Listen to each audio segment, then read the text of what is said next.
এবার থেকে ফেসবুকের মধ্যে আপনারা সবার থেকে আলাদাভাবে কিন্তু ফটো পোস্ট করতে পারবেন। তো কীভাবে আপনারা সবার থেকে আলাদাভাবে ফটো পোস্ট করবেন জানতে হলে অবশ্যই পুরো ভিডিওটা দেখতে হবে।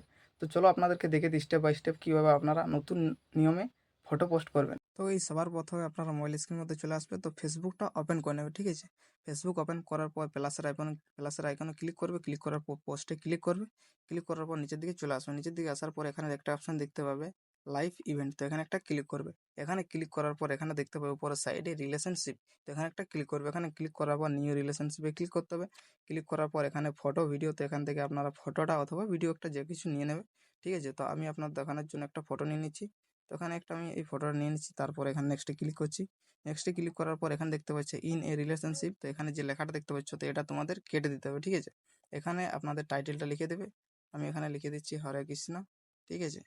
লিখে দেওয়ার পর এখানে দেখতে পাচ্ছি এরকম চলে আসবে, তো উপরের সাইডে দেখতে পাচ্ছ নেক্সট, তো নেক্সটের উপরে ক্লিক করবে। ক্লিক করার পর এখান থেকে পোস্ট করলে আপনার যে ফটোটা ওটা কিন্তু পোস্ট হয়ে যাবে। তো এই ছিল আজকের ভিডিও। এরকমভাবে আপনারা নতুন নিয়মে পোস্ট করতে পারবেন ফেসবুকের মধ্যে ভিডিও অথবা ফটো, ঠিক আছে। তো এই ছিল আজকের ভিডিও। তো ভিডিওটা কেমন লাগলো অবশ্যই কমেন্ট করে জানাবে। তো দেখা হচ্ছে একটা পরবর্তী নতুন ভিডিও নিয়ে। Thanks for watching this video.